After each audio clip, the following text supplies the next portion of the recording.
क्योंकि हम लोग भी एक विद्यार्थी हैं और विद्यार्थी किसी से डरता नहीं है ना। कहा जाता है, आपने पिक्चर देखा ही होगा पुष्पा, कहा जाता है पुष्पा साला झुकता नहीं है ना। तो यही डायलॉग मानकर इस मैथ को सॉल्व करेंगे। हम भी जो है किसी से झुकेंगे नहीं, चाहे मैथ कितना से कितना भी हार्ड भारी क्यों ना हो। ठीक है। हेलो दोस्त, यूट्यूब के नया सामने स्वागत है दोस्तों। आज हम क्लास 10 का जो है वो पार्ट 1 प्रकाश का प्रवर्तन का मैथ बताने जा रहे हैं, जो आपके लिए बहुत ही वीवीआई मैथ है और एग्जाम में हमेशा जो आने का चांस है। तो चलते हैं दोस्तों, इस मैथ को बहुत सिंपल से आसानी से समझाते हैं। ये फिजिक्स का मैथ जो आपका ऑब्जेक्टिव और सब्जेक्टिव दोनों में ये मैथ पूछता है दोस्तों। तो चलते हैं, शुरू करते हैं। इस मैथ को कितनी आसानी से समझते हैं दोस्तों आज बताते हैं आपको। तो चलते हैं, शुरू करते हैं वीडियो को। पहले जानेंगे प्रकाश का प्रवर्तन। तो प्रकाश का प्रवर्तन का मैथ जो है, इस मैथ को बनाने के लिए जो है इसका 3 सूत्र है। यानी ये 3 सूत्र से जो है ये प्रकाश का प्रवर्तन का मैथ जो है वो हमेशा के लिए समाप्त हो जाएगा ना। तो पहले सूत्र याद करेंगे, क्योंकि किसी भी मैथ को सॉल्व करने से पहले इसका फॉर्मूला जो है याद करना बहुत जरूरी होता है। तो जानेंगे इसका 3 सूत्र जानेंगे। इसका 3 सूत्र है। इन 3 सूत्र को जो है वो अच्छी तरह से याद कर लेंगे। ठीक है। तो आप देख सकते इसका पहला सूत्र है, F बराबर R/2। ये इसका पहला सूत्र हुआ। दूसरा सूत्र जो होता है वो दर्पण का सूत्र होता है। इसका सूत्र होता है 1/v + 1/u बराबर 1/a। ये आपका दूसरा सूत्र हो गया। ठीक है।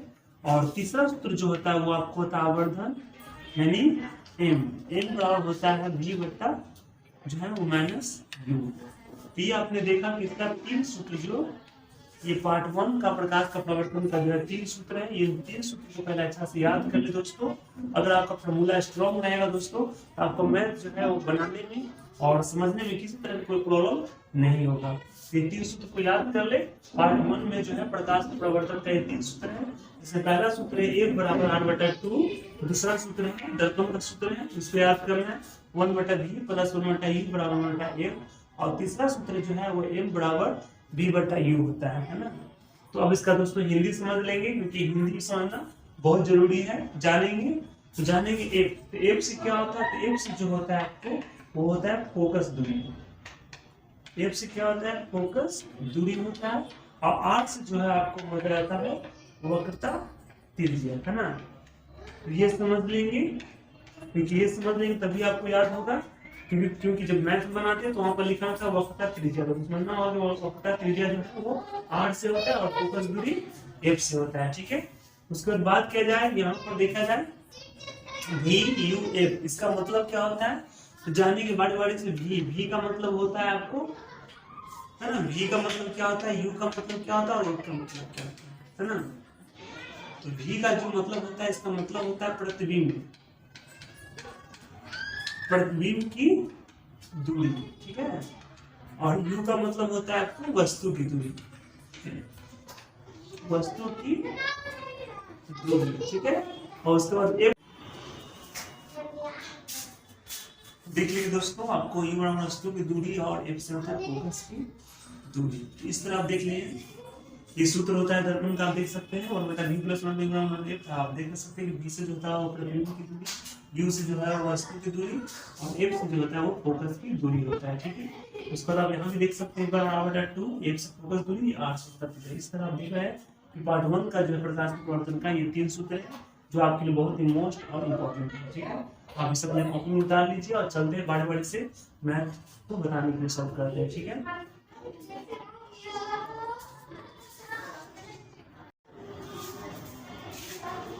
हेलो दोस्तों, तो पार्ट 1 के प्रकाश का प्रवर्तन का मैथ हमने देखा है। 3 सूत्र बताए, 3 सूत्र को याद करना। 3 सूत्र से आपका मैथ आएगा 3 तरह से आएगा, है ना, 3 टाइप से। अब मैथ को तो सूत्र समझ ही गया, लेकिन इसमें जो है पार्ट 1 में जो है प्रकाश का प्रवर्तन का जो मैथ है, इसमें आपको जो है वो माइनस और प्लस के बारे में समझना होगा कि U जो है वो माइनस में होता है, V जो है वो प्लस में होता है, कि एक माइनस से प्लस में होता है, क्या होता है। तो जानेंगे इसके बारे में, समझेंगे दोस्तों, है ना। तो इसके लिए समझना पड़ेगा हमको दर्पण में माइनस और प्लस के बारे में थोड़ा जानकारी देना बहुत जरूरी है। तब उसको चलते हैं मैं और आसानी से सारे मैथ को हम सॉल्व करेंगे, ठीक है। तो जानेंगे दर्पण, तो जानेंगे दर्पण में हमको पता है कि दर्पण जो होते हैं वो दो तरह का होता है। एक होता है आपको उत्तल दर्पण, एक होता है आपको अवतल दर्पण, और दूसरा जो होता है आपको उत्तल दर्पण होता है, ठीक है, उत्तल दर्पण, है ना।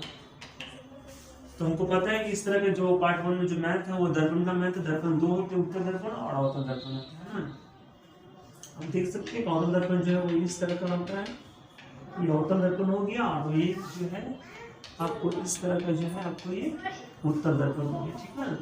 तो अब इसमें समझना है कि अवतल दर्पण में जो आपको U होता है, जो V होता है, F होता है, ये माइनस में प्लस में कौन होता है, इसमें भी समझेंगे U V और F जो है माइनस प्लस में कौन होता है। तो दोस्तों इसमें जानेंगे क्योंकि दर्पण के आगे जो भी वस्तु को रखा जाता है वो माइनस में होता है, ठीक है ना। और इसके पीछे जो प्रतिबिंब बनता है वो आपको प्लस में होता है। दिखाने का मतलब है अवतल दर्पण में जो बनेगा वो माइनस में होगा और उत्तल दर्पण में जो प्रतिबिंब बनता है वो प्लस में होता है ना, ठीक है। तो यहाँ पर देखिए अवतल दर्पण में जो है वो वस्तु को, यानी कहने का मतलब हो गया आपको, है ना, वस्तु को आगे रखते हैं, इसलिए जो है अवतल दर्पण में U जो है वो माइनस में होता है, ठीक है। उसके बाद V भी जो है वो आगे ही होता है, इसलिए भी माइनस में होगा, और एक का भी जो वस्तु की फोकस दूरी जो होता है भी माइनस में होता है। अवतल दर्पण में U V F जो है वो सभी क्या होते हैं, माइनस में होता है। ये चीज आप हमेशा याद रखिएगा। अगर आप ये चीज याद नहीं रखिएगा तो आपका जो मैथ बनाने जा रहे हैं पार्ट 1 का प्रकाश का प्रवर्तन का सारे मैथ आपको गलत हो सकता है ना। इसलिए याद रखिएगा कि अवतल दर्पण में जो भी रहेगा U V F वो सबको माइनस में चिन्ह देना है, ठीक है। और उत्तल दर्पण की बात करें तो उत्तल में जो है वस्तु केवल जो है वो माइनस में होता है, बाकी V जो है और F जो है ये सभी प्लस में होता है, क्योंकि वस्तु जो है उत्तल दर्पण में वो दर्पण के जो है इस तरफ पीछे होता है और इसका प्रतिबिंब जो है दर्पण के आगे होता है, ठीक है। इसका प्रतिबिंब जो है पीछे बनता है ना, इसलिए वस्तु जो है इसमें दर्पण से आगे होता है, इसलिए माइनस में होता है, ठीक है। तो समझ ही गए होंगे, ठीक है। तो इस तरह समझ गए होंगे, सिंपल से याद कर लीजिए कि अवतल दर्पण में सारा माइनस में होता है और उत्तल दर्पण में केवल जो है U छुड़ाकर सभी जो है वो प्लस में होता है, क्योंकि U जो है वो दर्पण के आगे होता है, ठीक है। बाकी है ना, तो जो बताएं जो दर्पण के आगे होता है वो माइनस में होता है, जो पीछे होता है सारा प्लस में होता है, ठीक है, कंफर्म। तो आशा करते हैं किसी तरह कोई प्रॉब्लम नहीं होगा, ठीक है। अब चलते हैं मैथ 1 की ओर, शुरू करते हैं। हमने 3 सूत्र बताए, तीनों सूत्र से चलते हैं दोस्तों, बताते हैं मैथ शुरू करते हैं। सबसे पहले हमने जो बताया था पहला सूत्र से चलते हैं मैथ बनाने के लिए। पहला सूत्र, तो हमने पहला सूत्र जो लिखे दोस्तों वो सूत्र था, आपको याद ही होगा, वो सूत्र था, पहला सूत्र था F बराबर R/2। इस सूत्र से चलते हैं हम इस मैथ को सॉल्व करते हैं ना। चलते हैं पहला क्वेश्चन लिखते हैं, है ना। क्वेश्चन है यदि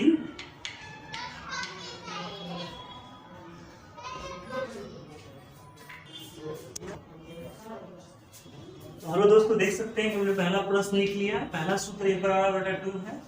इस सूत्र से हमने आपको मैथ बताएंगे, 2 मैथ बताएंगे, एक सिंपल और हार्ड। तो ये मैथ जो है आपके लिए, है ना, इस मैथ से बनाते हैं दोस्तों और देखते हैं कि मैथ सिंपल के हार्ड है। तो लिखा हो कि यदि उत्तल दर्पण की फोकस दूरी जो है ज्ञात कीजिए, ठीक, उत्तल दर्पण की फोकस दूरी ज्ञात कीजिए जिसकी वक्रता त्रिज्या आपको 32 सेंटीमीटर, है ना। तो 32 सेंटीमीटर है, तो इसका आंसर क्या आएगा, 10 सेंटीमीटर आएगा, 16 सेंटीमीटर आएगा, 40 सेंटीमीटर आएगा। अगर दोस्तों ये मैथ अगर आपको आता है तो हमसे पहले मैथ बनाएं और जल्दी बताएं कि इसका आंसर कौन होगा, A कि B कि C। और जिस स्टूडेंट को, जिस विद्यार्थी को मैथ नहीं आता है वो देखें, समझें और हम उसको बताते हैं, ठीक है। तो चलते हैं, शुरू करते हैं। इस मैथ बताने के लिए क्या करेंगे, सबसे पहले लिखेंगे आंसर, ठीक है। अब देखेंगे कि आंसर में क्या करेंगे, क्या करना है। तो देखेंगे यदि उत्तल दर्पण की फोकस दूरी, 3 सूत्र लिखे हैं, 3 सूत्र में कौन सूत्र बैठेगा, यहाँ पर साफ कर रहा है कि इसकी उत्तल दर्पण की फोकस दूरी, यानी फोकस दूरी ज्ञात कीजिए। तो फोकस दूरी नहीं दिया हुआ है, F जो है वो बताना है, उसको क्या करना है, जिसकी वक्रता त्रिज्या, वक्रता त्रिज्या कैसे से बताया, आपको बताया R से। तो वक्रता त्रिज्या कितना दिया हुआ, 32 सेंटीमीटर, 32 सेंटीमीटर। जैसे हमको बताए थे कि F R कौन से फॉर्मूला में आता है, तो यहाँ देखिए F बराबर R/2, यानी इसमें F और R आता है, यानी ये पहला सूत्र में आता है। तो पहला सूत्र हम यहाँ पर लिख देंगे, सूत्र इसका लिखेंगे F बराबर सूत्र लिखेंगे F बराबर R/2। हमने ये सूत्र लिख दिए और इस सूत्र पर क्या करेंगे, इसको हम, है ना, इस सूत्र पर इसको हम बैठा देंगे दोस्तों। तो लिखेंगे, देखेंगे यहाँ पर आराम से देखेंगे, तो देखेंगे F, तो लिखेंगे F बराबर, यहाँ पर देखेंगे R का मतलब रखता त्रिज्या होता है, तो रखता त्रिज्या कितना दिया, तो रखता त्रिज्या दिया हुआ आपको 32 सेंटीमीटर। तो R की जगह जो है, चूंकि R जो होता है वो रखता त्रिज्या होता है, तो यहाँ पर दिया 32 सेंटीमीटर, इसलिए हम F बराबर R कितना दिया 32, तो 32 लिख लेंगे यहाँ पर 32, और नीचे क्या होता है फॉर्मूला में 2 होता है, तो 2 लिखेंगे। उसके बाद 2 से हम काटेंगे तो 16 दूनी 32, इस तरह आराम से 2 का पहाड़ा में ये कट गया, 16 दूनी 32 आ गया, है ना।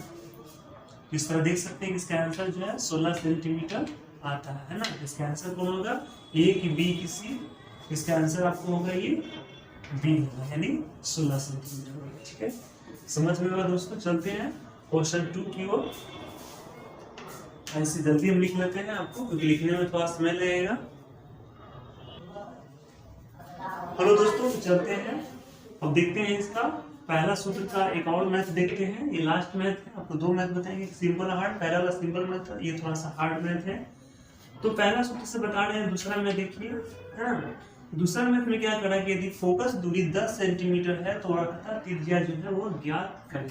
ये भी मैथ दोस्तों, ये बहुत ही इंपॉर्टेंट मैथ है, ऐसा मैथ एग्जाम में बार बार पूछा जाता है, मैट्रिक एग्जाम में। ठीक है, तो कैसे ज्ञात करेंगे, है ना। इसका आंसर 20 सेंटीमीटर आता है कि 10 सेंटीमीटर आता है कि 40 सेंटीमीटर आता है। अगर दोस्तों आपको आता है तो जल्दी से बना कर देखें कि इसका आंसर कौन सा होगा, और जिससे नहीं आता है वो चले बोर्ड पर देखते हैं, सबके द्वारा बताया हमने। तो पहले लिखेंगे आंसर, क्या लिखा हुआ है, फोकस दूरी। तो फोकस दूरी हमको पता है F से होता है, तो ये बराबर लिख लेंगे 10 सेंटीमीटर। ठीक है, 10 सेंटीमीटर लिख लेंगे। उसके बाद लिखा क्या, वक्रता त्रिज्या। तो वक्रता त्रिज्या का मतलब R जो है इसका ज्ञात करना है, नहीं R जो है वो बताना है, हम क्या करेंगे, इसका सूत्र लिखेंगे, है ना। सूत्र लिखेंगे F बराबर R/2, इस तरह में सूत्र लिख लेंगे। सूत्र के बाद हमने सूत्र बैठाएंगे, यहाँ पर देखेंगे F कितना दिया हुआ 10 सेंटीमीटर, तो यहाँ पर हम जो है वो 10 लिख लेंगे। उसके बाद जो है R निकालना है दोस्तों, R लिखेंगे और 2। उसके बाद क्या करेंगे, ये बटा में किसी भी 5 पे बटा कर देंगे और 3 3 गुना करते हैं। गुना करने के बाद इसको देखते हैं, R को गुना करते 1 से R आता है, इसको 10 से गुना करेंगे, 2 से 10 गुना 20, 20 सेंटीमीटर जो है ये इसका आंसर आसानी से आ गया। इसका आंसर कौन सा होगा, ऑप्शन नंबर ए होगा। ठीक है, आशा करते हैं कि सारे मैथ्स आपको समझ में आ रहा होगा दोस्तों, क्योंकि बहुत हमने मेहनत से और बहुत अच्छे तरीके से आपको बता रहे हैं। ठीक है, तो चलते हैं दोस्तों में अगला सूत्र की ओर, यानी पहला सूत्र से आपने 2 मैथ कंप्लीट हो गया दोस्तों, और बना के देखिए किताब में, आपका सारा मैथ जो है जरूर आप सॉल्व कर देंगे। तो चलते हैं दोस्तों अगला मैथ की ओर। देख रहे हैं कि आपने अभी पहला सूत्र से बताया, दूसरा सूत्र जानेंगे। दूसरा सूत्र से मैथ है, दर्पण का सूत्र है 1/v + 1/u = 1/f। जानेंगे कि इस सूत्र से जो है वो कौन कौन से मैथ जो है वो बनेगा। ठीक है, तो अब देख रहे हैं कि इसमें लिखा हुआ पहला प्रश्न चलते हैं, शुरू करते पहला प्रश्न को सोल्व करने के लिए। दूसरा सूत्र से लिखा हुआ कि 20 सेंटीमीटर फोकसांतर वाले अवतल दर्पण के सामने 40 सेंटीमीटर की दूरी पर एक वस्तु रखा जाता है, तो प्रतिबिंब ज्ञात करें। तो प्रतिबिंब ज्ञात करना, तो ये मैथ बहुत ही इंपॉर्टेंट और VDI है दोस्तों, ये मैथ जरूर आएगा। इस मैथ को भी जो है अगर आपको आता है तो जल्दी से बनाएं, और नहीं आता है तो देखिए हम कैसे बताते हैं, इस मैथ को सॉल्व करते हैं। तो ये मैथ कैसे बनेगा, तो सबसे पहले कुछ नहीं करना, पहले लिखना है आंसर, और यहाँ पर लिखना है जो दिया हुआ है 20 सेंटीमीटर फोकसांतर। फोकसांतर का मतलब जो होता है वो F से होता है, तो लिखेंगे F बराबर जो है 20 सेंटीमीटर। जानेंगे दोस्तों कि कौन लेंस दर्पण है, अवतल दर्पण। तो अवतल दर्पण में जो F जो है वो होता है हमेशा माइनस होता है, तो माइनस का चिन्ह नहीं भूलेंगे, है ना। उसके बाद आगे चलते हैं, अवतल दर्पण के सामने 40 सेंटीमीटर की दूरी पर, तो 40 सेंटीमीटर की दूरी पर यानी वस्तु की दूरी दिया हुआ है U, 40 सेंटीमीटर लिखेंगे, है ना। और दोस्तों चूंकि ये अवतल दर्पण है तो वस्तु की दूरी जो है वो माइनस में होता है, पहले बताए थे। उसके बाद क्या निकालना है, तो वस्तु रखा जाता है तो उसका प्रतिबिंब ज्ञात करना, यानी इसका भी जो है आपको बताना है ना, बताना है। तो दोस्तों यही बस इसी तरह आप लिख लेना है। और हमको क्या निकालना, भी निकालना। तो देखा जाए तो इसमें 3 गो सूत्र, इसमें 3 गो है एफ यू वी। तो जिसमें एफ यू वी जो है 3 चीज दिया रहता है, तो हम ये दूसरा सूत्र पर बैठाकर मैथ को सॉल्व करते हैं। ठीक है, तो चलते हैं दोस्तों, ये दूसरा सूत्र देखिए कितना आसानी से मैथ को हम सॉल्व करते हैं। ठीक है, तो इसके लिए पहले हम सूत्र लिखते हैं, है ना। सूत्र लिखेंगे, सूत्र है आपको 1 बट्टा, चूंकि ये दर्पण है, अवतल दर्पण है, तो दर्पण का सूत्र लिखेंगे। अवतल चाहे उत्तर कोई भी दर्पण हो, दर्पण का सूत्र एक ही होता है, 1 बट्टा भी प्लस 1 बट्टा यू बराबर 1 बट्टा ए। ये आपका सूत्र हो गया। अब इस सूत्र क्या करेंगे, हम सबको बारी बारी से अंक को जो है इसको हम बैठाएंगे। ठीक है, और ये मैथ दोस्तों उसी को आता है जिसको भिन्न का जोड़ आता है ना, क्योंकि ये सारे मैथ जो है वो भिन्न के जोड़ पर ही डिपेंड है। और जिसे भिन्न का जोड़ आ गया समझिए कि वो मैथ को सॉल्व कर सकता है, चाहे भिन्न का जोड़ या घटाव का जोड़। ठीक है, चलते हैं, जगह नहीं दोस्तों पर मिटाते हैं।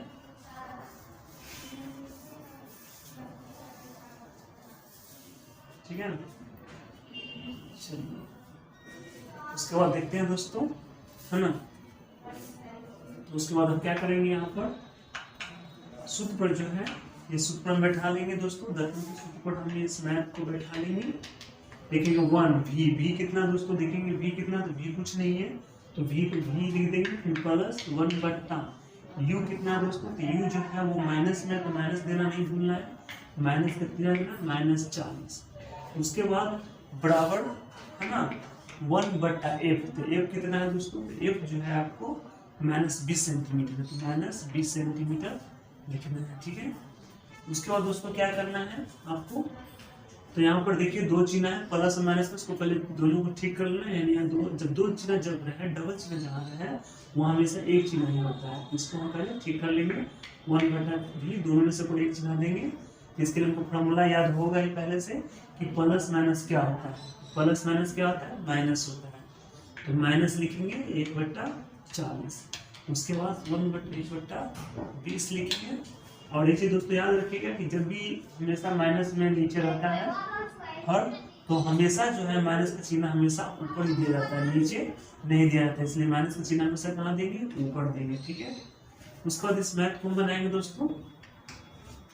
अब क्या करेंगे, जात के अनुसार देखेंगे 1 बटा भी 1/40, इधर है 1/20, इसको क्या करेंगे ऊपर, इस मैथ को जो है 1/40 को हम कहाँ उधर भेजेंगे, क्योंकि जात एक जगह होता है, इसलिए इसको हम कहाँ भेजेंगे, इधर भेजेंगे, है ना। तो 1 बटा भी बराबर उधर क्या है -1/20 है ना। उसके बाद क्या करेंगे, -1/40 उधर भेजेंगे तो चिन्ह चेंज हो जाता है, क्योंकि माइनस में रहेगा, माइनस में रहेगा तो प्लस में जाता है, प्लस में तो उधर जाएगा तो माइनस में जाएगा, ये चीज को याद रखिएगा, है ना। इसलिए ये माइनस में है तो उधर जाएगा तो क्या आ जाएगा, प्लस में जाता है, इसलिए प्लस 1/40। अब इस मैथ को आसानी से बनाएंगे, इसको मिटा देते हैं दोस्तों, है ना। अब लिखेंगे 1 बटा भी, और 20 और 40 का पहले एलसीएम निकालेंगे। 20 40 का एलसीएम मेरे ख्याल से 40 से आता है, निकाल लेते हैं इस तरह। 10 दूना 20, 20 दूना 40, 2 का 10 और 10 दूना 20, 5 का 5, 5 दूना 10, 5 दूना 40। यानी 20 40 का एलसीएम 40 आता है, तो 40 लिख लेंगे। 20 का पारा पड़ेगा 20 दूना 40, 2 मरते में है, तो 1 से 2 से गुना करें तो 2 आएगा, फिर प्लस 40 का पारा पड़ेगा 40 1 मरते में है, 1 का पारा 1 मरते में। यहाँ पर दोस्तों आपको तो भिन्न का जोड़ आता ही होगा, जोड़ घटा, तो यहाँ पर आप बना लीजिएगा, है ना। उसके बाद आप देख सकते हैं कि लिखेंगे 1/20, इसको हटा देते हैं। और यहाँ पर देखिएगा माइनस प्लस, तो माइनस प्लस क्या होता है, आपको चिन्ह आता ही होगा इसका फॉर्मूला, माइनस प्लस हमेशा क्या होता है, माइनस होता है ना। तो 2 में 1 को क्या करेंगे, घटाएंगे, तो 2 में 1 को घटाएंगे तो क्या आएगा, तो आएगा -1। ठीक है, उसका बटा क्या लिखेंगे, 40 लिखेंगे, है ना। उसके बाद क्या करेंगे, तीसरा तिरछी गुना करते हैं, है ना। तो 20 को गुना करेंगे -1 से, तो -1 20 को गुना करेंगे -1 से, तो -1 भी आएगा। भी को 40 को गुना करते हैं 1 से, तो 40 आता है। ठीक है, उसके बाद भी लिखेंगे तो माइनस कहाँ जाएगा, इसके नीचे, यानी 40 और माइनस नीचे 1 आ गया, यानी 1 से काटेगा तो 40 कट जाएगा, लेकिन क्या में आएगा, माइनस में। इसका भी आंसर आ जाएगा -40 सेंटीमीटर। ये आपका आंसर दोस्तों आसानी से आ गया। ठीक है, तो इसे आप समझ ही गए होंगे। हेलो दोस्तों, अब देखते हैं हम सूत्र 3, यानी तीसरा जो आपका लास्ट है। और लास्ट में आपको देख रहे हैं सूत्र जो लास्ट था, इन बराबर v बटा u। तो आप देख रहे हैं इस मैथ में क्या है, 20 सेंटीमीटर फोकस दूरी के अवतल दर्पण के सामने वस्तु कहाँ रखी जाए कि उसका 4 गुना वास्तविक प्रतिबिंब बने, है ना। 4 गुना वास्तविक प्रतिबिंब कहाँ बनेगा, तो ये आपका तीसरा फॉर्मूला जो थोड़ा सा हार्ड है। लेकिन दोस्तों इस मैथ से जो है वो डरना नहीं है, क्योंकि हम लोग भी एक विद्यार्थी हैं और विद्यार्थी किसी से डरता नहीं है। तो चलते हैं दोस्तों, शुरू करते हैं। इसमें तो कुछ नहीं करना दोस्तों, सबसे पहले इस मैथ को लिखेंगे आंसर। लिखेंगे 20 सेंटीमीटर फोकस दूरी, तो फोकस दूरी वाला अवतल दर्पण के सामने रखा हुआ, तो क्या करेंगे, एफ कितना दिया लिखेंगे 20 सेंटीमीटर, है ना। 20 सेंटीमीटर लिख लेंगे, क्योंकि माइनस में तो माइनस लिखेंगे। उसके बाद अवतल दर्पण के सामने वस्तु को कहाँ रखी जाएगी, उसको 4 गुना वाले पर। 4 गुना, 4 गुना का मतलब होता है, आपको समझना होगा कि जैसे एम से आवर्धन होता है, तो जब भी लिखा है 4 तो समझ जाए कि एम जो है आपका आवर्धन है, 4 गुना है, ठीक है। तो यहाँ भी 4 गुना लिखा हो तो लिख देंगे एम बराबर कितना है 4 गुना, 4 गुना है, ठीक है। और उसके बाद क्या लिखा हुआ, प्रतिबिंब में भी निकालना है, भी जो है आपको बताना है, ठीक है ना। भी हमको निकालना है, तो हम क्या करेंगे, इसका सूत्र नंबर 3 यूज करेंगे। यानी यहाँ पर देखेंगे कि एफ है लेकिन एम है और भी यू नहीं है, इसलिए हम पहले इसका सूत्र निकालेंगे। एम से आवर्धन का सूत्र यूज करेंगे। एम बराबर होता है v बट्टा माइनस यू होता है। एम बराबर लिखेंगे, एम कितना है, तो एम 4, यहाँ पर 4 लिख देंगे, फिर v लिखेंगे। यू कितना है आपको, यू नहीं दोस्तों, यहाँ पर देख सकते हैं यू है, वस्तु कहाँ रखी जाए, नहीं तो यू नहीं है ना, यहाँ पर यू लिख देंगे, ठीक है। उसके बाद क्या करेंगे, तीसरा को गुना करेंगे, तो गुना के अपन देखेंगे v को गुना करेंगे तो v आएगा, और 4 को गुना करेंगे u से तो आपको 4u आएगा। चूंकि माइनस में था तो माइनस में लिखा जाएगा, ठीक है। उसका हमने देखा दोस्तों, हमको f 20 सेंटीमीटर आ गया और v भी कितना आ गया, -4u आ गया, है ना। 4u आ गया, तो वो निकालना क्या है हमको, जो है यहाँ पर जो है ना, यहाँ पर देख सकते हैं हमको u निकालना, जो कि u पूरी तरह से नहीं आया, 4 गुना u आया। हमको u बताना है कि u कितना आएगा, है ना। अब जिस तरह से प्रश्न में लिखा हुआ कि 20 सेंटीमीटर फोकस दूरी वाला अवतल दर्पण के सामने वस्तु को कहाँ रखी जाए, वस्तु को कहाँ रखी जाए, हमको वस्तु निकालना, u निकालना है ना, जिसका प्रतिबिंब जो है 4 गुना वास्तविक बनेगा, है ना। जैसे हमने देखे भी बताना था, वास्तविक बनेगा कितना बनेगा, हमने भी तो बता दी 4u बनेगा, लेकिन हमको u यानी u जो है वस्तु कहाँ रखी जाए, हमको u निकालना है, बताना है। तो इसके लिए हम सूत्र यूज करेंगे, दर्पण का सूत्र, है ना। इसको दोस्तों बैठाते हैं,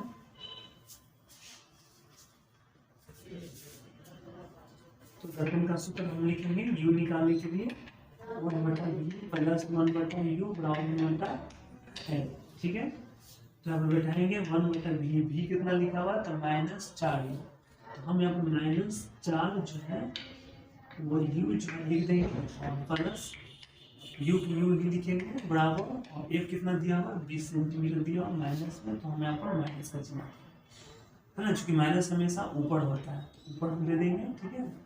उसके बाद इसको मैथ को बनाएंगे दोस्तों, मेरे पास जगह की कमी है, इसको निकालते हैं। उसके बाद उसको क्या करेंगे, कुछ नहीं करेंगे, इसका ऐसे निकालेंगे 4u और u का ऐसे निकालेंगे, तो हमको 4u ही आएगा, है ना, 4u ही आएगा, ठीक है। और ये माइनस का चिन्ह जो है हमेशा ऊपर ही रहता है, तो हम जानते हैं कि u इस माइनस में आता है, लेकिन हम इसका चिन्ह जो है हमेशा ऊपर दे देंगे, ठीक है, क्योंकि हमेशा माइनस का चिन्ह हमेशा ऊपर ही रहता है, ये चीज को याद रखिएगा, ठीक है। उसको देखेंगे 4u कट गया तो 1 है तो -1 लिख दिए, उसके बाद प्लस का प्लस u है तो u जो है कट गया तो क्या बचा 4, तो 4 लिखा गया, 4 का पढ़े मरते पढ़ेंगे तो 4 आएगा, तो इस तरह हमने 4 लिख दिया, ठीक है। उसके बाद इसको लिख देंगे यहाँ पर, है ना, इस तरह u जो है कट जाता है, u कट गया तो 4 बचा, 4 का पढ़े मरते पढ़ा तो 4 आता है, ठीक है। उसको -1/20 उतारेंगे। अब क्या करेंगे, यहाँ पर देखेंगे माइनस प्लस क्या होता है, इसको बनाएंगे, इसको मिटा देते हैं दोस्तों, ठीक है। तो माइनस प्लस क्या होता है, माइनस होता है ना, यानी एक में 4 घटाएंगे तो कितना आएगा आपको, 3 आएगा। तो हम यहाँ पर 3 लिख देंगे, ठीक है। उसके बाद वो यू लिखेंगे, है ना। उसके बाद -1/20 लिखेंगे। उसके बाद क्या करेंगे, किसी चीज को गुना करेंगे, 4u को 1 से गुना करेंगे तो -4u आएगा, और 20 को गुना करेंगे तो 20 के 60 आ जाएगा। इस तरह फिर u निकालेंगे दोस्तों, यू निकलेगा तो 4 कहाँ जाएगा, 7 लिखेंगे, 4 कहाँ जाएगा, इसके नीचे जाएगा, 7 के नीचे जाएगा, तो नीचे माइनस का चिन्ह ऊपर देते हैं। 4 का पार्ट पड़ेंगे, 15 चौके 60, 15 चौके 60, यानी 4 का पारा सब डिवाइड करेंगे तो 15 मार्क में कट जाएंगे, यानी -15। यानी इसका आंसर जो हो गया आपको u बराबर -15 से आपका आंसर। तो दोस्तों आशा करते हैं कि आपने ये सारा मैथ जो हमने बताया पार्ट 1 का प्रकाश का प्रवर्तन का सारा मैथ समझ में आ गया होगा। अगर नहीं समझ में आया होगा तो कमेंट में जरूर लिखिए, फिर से मैथ को बताऊंगा दोस्तों। और जो मैथ ना आता है वो भी हमें बताएं, हम उस मैथ को जरूर सॉल्व करेंगे दोस्तों। तो चलते हैं दोस्तों, अगला वीडियो में फिर मिलेंगे। जय हिंद, जय भारत।